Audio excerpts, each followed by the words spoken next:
জামাত কিছু সময়ের ভিতরে পাওয়ারে চলে আসবে আমি মনে করি।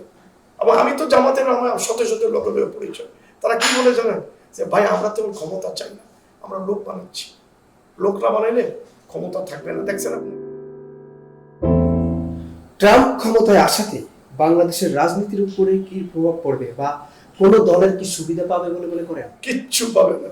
তার কারণ হচ্ছে আমেরিকার ভিতরে যে ফরেন পলিসিটা আছে, ওই ফরেন পলিসিটা বছরের পর বছর চলে।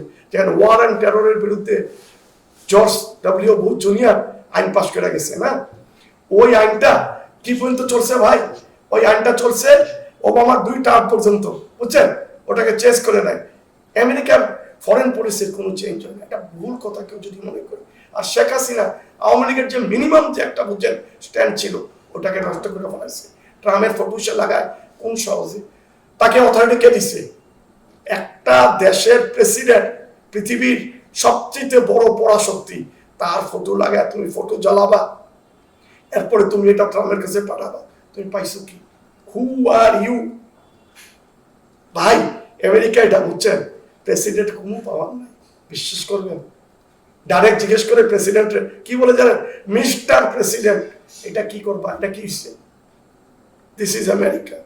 আমি 100 দিনকে পুরোপুরি আমি সাকসেসফুল মূল্যায়ন করবো, কারণ সে পাওয়ারে আসার পরে 70টা অফেন্স আসছে তার উপরে, সে প্রত্যেকটাকে ট্যাকেল করছে। একটা যদি ম্যান্ডেটওয়ালা গভর্নমেন্টও থাকতো, এটাকে সে ট্যাকেল করতে পারতো না। আর দ্বিতীয়ত, সে প্রথমে পাওয়ারে আসার পরেও পরে কি করছে? পুরোপুরি ব্যারিকেড দিয়ে দিচ্ছে ইকোনমিটারে, 1 টাকা বাইরে দিতে পারে না। 12 বিলিয়ন ছিল, এটাকে 25 বিলিয়ন বানাইছে, 2 বিলিয়ন ডলার শোধ করে দিচ্ছে। এখন অনেকের মন্তব্য যে জিনিসের দাম কেন কমে না? ভাই 66,000 টাকা এই হাসিনা ছাপাইছে, 66,000 কোটি টাকা ছাপাইছে হাসিনা। তো এই টাকাটা তো বাইরে গেছে নাকি? তো এটা তো রিকভার করতে হবে। এটা রিকভার না পর্যন্ত জিনিসের দাম কি দিয়ে কমবে? এই টাকাগুলি দিছে কারে? আমলাদেরকে, পুলিশকে, মিলিটারিকে, বুঝছেন? ওই নির্বাচন কমিশনকে, ওই জজদেরকে দিছে। কেন দিছে জানেন? তাকে যাতে পাওয়ারে রাখে। থাকতে কি পারছে? থাকতে পারে না, হয় না এটা। আর এরপরে অনেকে বলতেছে কি জানেন, পৃথিবীতে স্বৈরাচার সরকার হাসিনা আবার ফিরে আসবে। আমি কতগুলি উদাহরণ দিই। উগান্ডার ভিতরে ইদি আমিন কি ফিরে আসতে পারছিল? তিউনিসিয়ার ভিতরে আপনার বুয়াজি, সে কি ফিরে আসতে পারছিল? গাদ্দাফি কি ফিরে আসতে পারছিল? সাদ্দাম হোসেন কি ফিরে আসতে পারছিল? ওই আপনার লাইবেরিয়ার বুঝলেন সামুয়েল দিউ, সে কি ফিরে আসতে পারছিল? কোন? এরপরে জাইরের মবুতো, সে কি ফিরে আসতে পারছিল? কোনোদিন ফিরে আসতে পারে না। এগুলি জানেন কি? এটি ওই মনে মনে আসছে কিছু আছে না, প্রলাপ করে, এগুলি প্রলাপ। আর আমাদের দেশের লোকজন হচ্ছে কি জানেন, খুবই দুর্বল মেন্টালিটি, এত কিছু বোঝে না। একটা জিনিস দেখেন, অনেকে বলতেছে শেখ হাসিনারে বাংলাদেশের ভিতরে ঢুকাবে।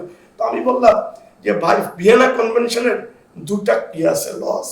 প্রথম লটা হচ্ছে ভিয়েনা কনভেনশনের, বাংলাদেশের ভিতরে যত বড় এম্বাসি হোক না কেন, ওই কনভেনশন অনুযায়ী আপনি বাংলাদেশে কোনো আইনের উপরে কোনো ইন্টারফেয়ার করতে পারবেন না।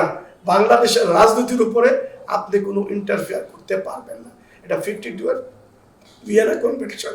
আরেকটা আইন হচ্ছে এই আমেরিকান এম্বাসিতে, আমেরিকা থেকে যতগুলি টাকা আসতেছে বুঝছেন, তার 1 টাকা কোথায় খরচ করতেছে এটা বাংলাদেশ গভর্নমেন্ট জানে, তাকে সকজ করতে হবে। This is Vienna convention. তো আমি বুঝতেছি না, অনেকে বলে হাসিনা চলে আসবে। No, she can't come, never she can come. কোনো রাস্তাই নাই, কোনো রাস্তা নেই। এটি কিছু আওয়ামী লীগের মধ্যে কিছু হোমরা চমড়া আছে, মনে করেন চোর, লক্ষে লক্ষে টাকা বানাইছে বুঝছেন, এরাই জিনিসগুলিকে চাউর করে বেড়াইতেছে। আর আমাদের দেশে তো ভাই 95% লোক অশিক্ষিত লোক, বুঝেন, তারা কি কমেন্ট করবে বলেন? তাদের তো কমেন্ট করার রাস্তা নাই ভাই, বুঝিও না কোনো কিছু, বুঝেন। আমি যে টকশোগুলি পাঠাইতেছি, আমার মনে হয় না এই টকশোগুলি বুঝতেছে কেউ। I don't believe it. তো যাক, একটু তো কাজ হচ্ছে, একটু হলে তো কাজ হচ্ছে। জি, ছাত্রলীগ নিষিদ্ধ হয়েছে, আপনি কি মনে করেন আওয়ামী লীগকেও নিষিদ্ধ করা উচিত? ভাই, ছাত্রলীগ নিষিদ্ধ করেন, আওয়ামী লীগ নিষিদ্ধ করেন, ওই যে ওই আরো যে আওয়ামী লীগের সাথে জড়িত তাদেরকে নিষিদ্ধ করেন, এটা কিন্তু কোনো রেজাল্ট আনতে পারবে না। রেজাল্ট আনবে কি জানেন? আমাদেরকে এক বিন্দুতে দাঁড়াইতে হবে, এক রশ্মির উপর হাত দিয়ে রাখতে হবে। পৃথিবীর কোনো শক্তি নাই আমাদের কিছু করতে পারে, বুঝতেছেন কি? ওই হযরত আলীর সময় খাওয়ারিজদের বিরুদ্ধে যুদ্ধ ঘোষণা করছিল, বুঝছেন? তো মারতে মারতে সব খাওয়ারিজ মারা ফেলাইছিল। তো হযরত আলীর কাছে তার সাহাবীরা এসে বললো যে আমরা তো সব খাওয়ারিজ মারা ফেলাইছি। হযরত আলী হাতের আসিটা বলল, এটা শেষ করতে পারো না, এটা সিলসিলা কিয়ামত পর্যন্ত চলবে। বুঝতেছেন? তো এদের এই সিলসিলা এটা চলতেই থাকবে। তো এর জন্য আমাদেরকে এক রশ্মির উপরে হাত রাখতে হবে এবং চলতে হবে, এছাড়া কোনো দ্বিতীয় কোনো অল্টারনেটিভ নয়। আমি আমার বাংলাদেশের জনসাধারণকে আমি অনুরোধ করব, তারা যেন বিএনপি ভালো, সে তার ম্যানিফেস্টো নিয়ে আসে, জামাত সে তার ম্যানিফেস্টো নিয়ে আসে, বুঝতেছেন ভাই? এই যে জাসদ সে তার ম্যানিফেস্টো নিয়ে আসে, একটা জিনিসের উপর কিন্তু সবাই একমত, কি এই স্বৈরাচার হাসিনা দেশে আসতে পারবে। আমি বলি না আপনি জামাত করেন না, আমি বলি না আপনি বিএনপি করেন না, আমি বলি না আপনি জাসদ করেন না, কিন্তু আমাদের যে মেইন যে থিমটা, যে ম্যানিফেস্টোটা, হাসিনা যেটা না আসতে পারে।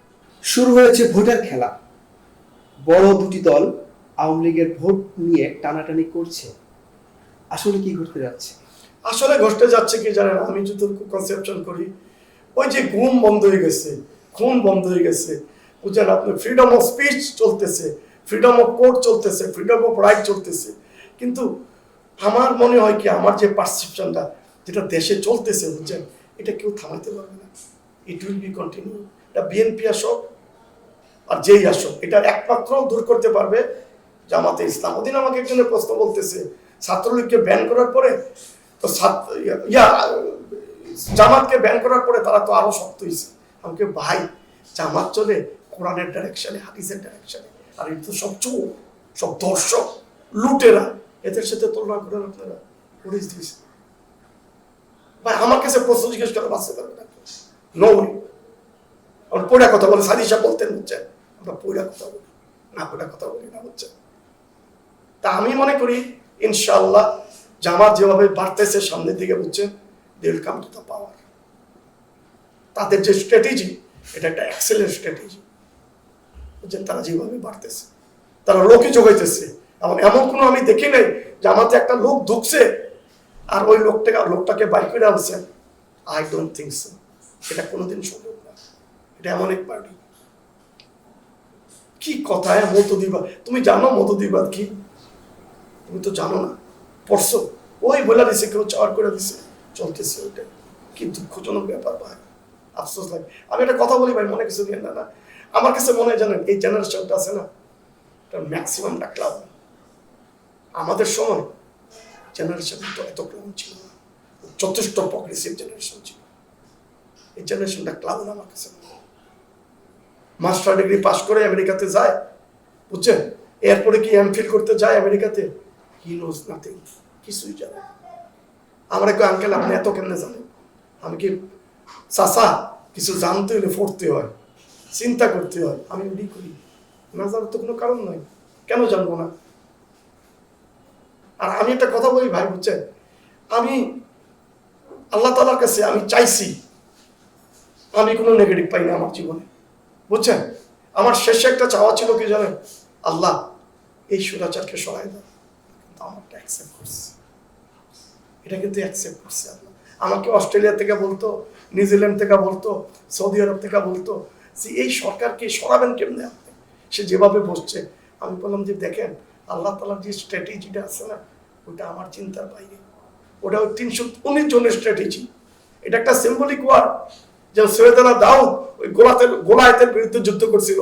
সূরা বাকারা 2 নম্বর সূরা 159 নম্বর আয়াত, বুঝছেন? এরপরে কি ছিল আপনার, ওই যে রাসূল সাল্লাল্লাহু আলাইহি সাল্লাম বদরের যুদ্ধে 319 জন, এটা একটা সিম্বলিক। 319 জন কি ছিল? বেশি ছিল? কম ছিল। এটা একটা সিম্বলিক ওয়ার্ড, বুঝতেছেন? ইমাম মেহেদী যখন আসবে তখন তার সাথে 319 জন থাকবে, দজ্জাল বাহিনী তাকে পুরো ঘিরা ফেলাবে, বুঝছেন? কিন্তু কিছুই করতে পারবে না, ওই 319 জন নিয়ে জিতা যাবে। এইবার আমাদের সোনার ছেলেরা যেটা করছে, তারা কিন্তু 319 জন নিয়ে করছে। আল্লাহ তাআলার ওয়াদা, আল্লাহ তাআলা বারবার কোরআনে বলছে, বুঝছেন? আল্লাহ ডাজন্ট ব্রেক হিজ প্রমিস। কোরআন পড়েন ভাই, বুঝেন, দেখবেন কি যে শান্তি, ওটা আমি বলতে পারবো না। আমি 33 বছর কোরআন পড়ি না ভাই, 33 বছর আমি কোরআনের অ্যানালাইসিস করি। আমাকে যদি আপনি জিজ্ঞেস করেন যে তোমার যে ইন্টেলেকচুয়ালিটি আছে ওটা কোথায় ব্যয় করছো, আমি কি বলবো জানেন? 80% আমি কোরআন হাদিসের উপরে ব্যয় করছি। আমি তো বলি যে কোনো ধরনের প্রশ্ন আমাকে জিজ্ঞেস করি না, এনি কোশ্চেন আমি উত্তর দিয়ে দিব। আমি সূরার নাম বলে দিব, বুঝছেন, আমি আয়াত বলে দিব। তো একটা এরকম একটা পজিশনে কোন সময় যায় ভাই? ঠিক আছে, কোন সময় যায় একটা এরকম পজিশনে? আমি বলবো যারা বলে বিপক্ষের লোক তারা দালাল। কারণ এই খুনি শেখ, বুঝছেন, 30,000 লোক মারছে, 30,000-এর ভিতরে 25,000 ছিল জ্বলন্ত মুক্তিযোদ্ধা। এটার এই ব্যাপারে আবার কনফিউশন কি নিয়ে, তার ছবি সরান নিয়ে কি বলতে চায়? যারা এটার পজিটিভিটি ক্রিয়েট করতেছে তারা বলতে চায় কি? তার ছবি তো অনেক আগে সরানোর দরকার ছিল, কেন থাকবে এই খুনির ফটো? ওয়াই? সে কি মুক্তিযুদ্ধ করছে? সে মুক্তিযুদ্ধ করে না ভাই, আমরা মুক্তিযুদ্ধ করছি, আমরা দেখছি বুদ্ধের কান্দে শহীদ হয়। বুঝতেছেন কি বলছি? ওটা কেন থাকবে? এবং আমি বিএনপির ভিতর দেখলাম অনেকে, বুঝছেন, তার সাপোর্ট দিচ্ছে, আমি নাম বলতেছি না, এবং চাপ যখন আসছে তখন কি বলে, সরি আমি ভুল বলছি। তো তুমি একটা এত বড় নেতৃস্থানীয় লোক হইয়া তুমি ভুল বলো, আসলে কি সত্য? Is it true? আপনি কি মনে করেন? আমি মনে করি না। আমি বলছি না ভাই, ওই ফ্রিডম অফ স্পিচ থাকবে, ফ্রিডম অফ কোর্ট থাকবে, ওই ফোর্স ডিসঅ্যাপিয়ারেন্স থাকবে না, ওই যে খুন থাকবে না, তো মানি লন্ডারিং থাকবে না, কিন্তু এই জিনিসগুলিকে I don't think so nobody can change it. এটা সম্ভব না চেঞ্জ করা। এটা বিএনপি আসো আর অন্য যে কোনো পার্টি আসো, এটা একমাত্র রাস্তা যে জামাত ক্ষমতায় আসে। কারণ জামাতের 2জন মন্ত্রী দেখাই দিচ্ছে যে তাদেরকে যে টিএ বিলটা দেওয়া হইতো, ওই টিএ বিলটাতে, বুঝছেন, যে টাকাটা থাকতো ওই অ্যাকাউন্টে পড়ে রয়েছে, ওটা ধরে নেই, অথচ টাকাটা তার। বুঝতেছেন কি? আমি আশা করি ইনশাল্লাহ জামাত কিছু সময়ের ভিতরে পাওয়ার জন্য আসবে, আমি মনে করি। এবং আমি তো জামাতের আমার শত শত লোকের পরিচয়, তারা কি বলে জানেন?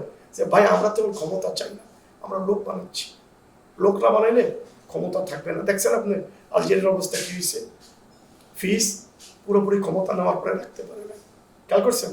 আব্বাস মাদিনি রাখতে পারে না। তো এদের স্ট্র্যাটেজি অনেক ধার স্ট্র্যাটেজি, বুঝছেন? 10 বছর পরে কি হবে ওটা চিন্তা করে। তো আমার খুব প্রিয় বাজন ইয়া ভাই, অনেকে আমার জিজ্ঞেস আপনি কি জামাতে ভোট দিবেন? আমি এটা আমার পার্সোনাল ব্যাপার, এটা আমি আপনাকে কেন বলবো?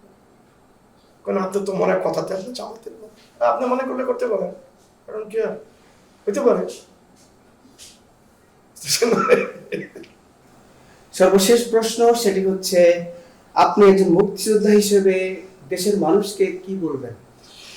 আমি দেশের মানুষকে বলবো যে ভাই যেটা হয়েছে দেখছেন আপনারা এই 15 বছরে, আপনারা এক বিন্দুতে দাঁড়ান, করাপশনের বিরুদ্ধে দাঁড়ান, করাপশনের বিরুদ্ধে দাঁড়ান। এরপরে বর্তমানে যেই ফরেন অ্যাফেয়ার্সে যে লোকগুলি কাজ করতেছে এদেরকে সবাইকে, বুঝছেন, ফায়ার করা, এদেরকে সাক করা।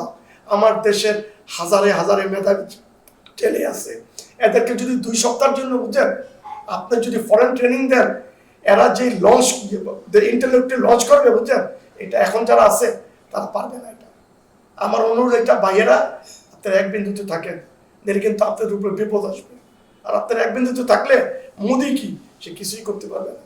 মোদি দেখছেন হাসিনারে কিন্তু পাড়াইতে হেলিকপ্টার পাঠায় নাই, বাংলাদেশের হেলিকপ্টার দিয়েই কিন্তু হাসিনা ইন্ডিয়াতে গেছে, খেয়াল করছেন? বাংলাদেশের হেলিকপ্টার দিয়ে ইন্ডিয়াতে গেছে। কোনোদিনও, বুঝছেন, এটা জেনেভা কনভেনশনের বিপরীত, ভিয়েনা কনভেনশনের বিপরীত, সে প্লেন পাঠাইতে পারে না। মোদি কি ভুলে গেছে রাজীব গান্ধী কি ঘটনা করছিল? মোদি কি ভুলে গেছে কিনা বলতেছে ইন্দিরা গান্ধীর কি ঘটনা করছিল? এগুলি আরো ঘটবে। 18 কোটি লোকের দেশ যদি, বুঝছেন, লং মার্চ করে না, তার 7 সিটার ভাঙ্গা তছ নছ হয়ে যাবে। সে এমনি প্রবলেমে আছে, তার মিজোরাম নিয়ে, তার নাগাল্যান্ড নিয়ে, তার কাশ্মীর নিয়ে, বুঝছেন, তার পাঞ্জাব নিয়ে।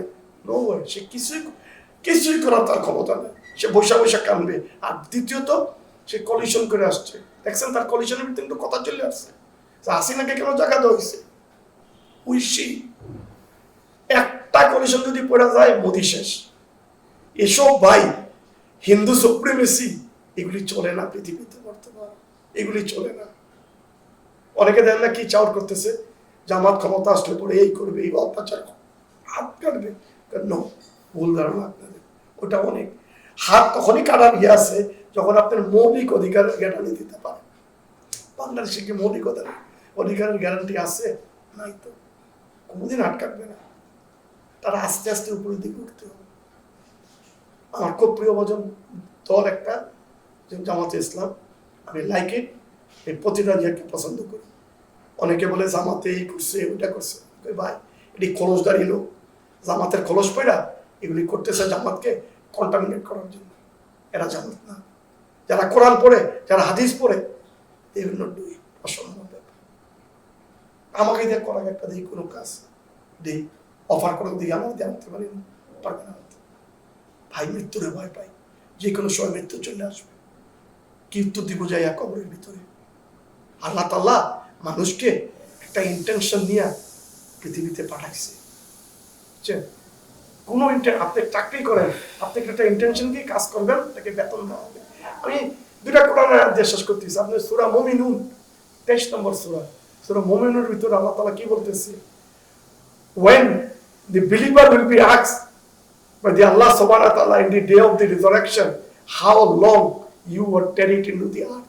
Somebody will tell a day, somebody will tell a part of a day, somebody will ask them who has taken a reckoning. Allah ta'ala বলবে কি, you don't know how long you were carried into the earth. এরপরের লাইনটা হচ্ছে কোরআনের সার অংশ। কি বলতেছেন? Do you think that we have created you without any intention? তোমরা কি মনে করছিলা যে তোমাদেরকে আমি কোনো অভিপ্রায় ছাড়া সৃষ্টি করছিলাম? এরপরে কি বলতেছে?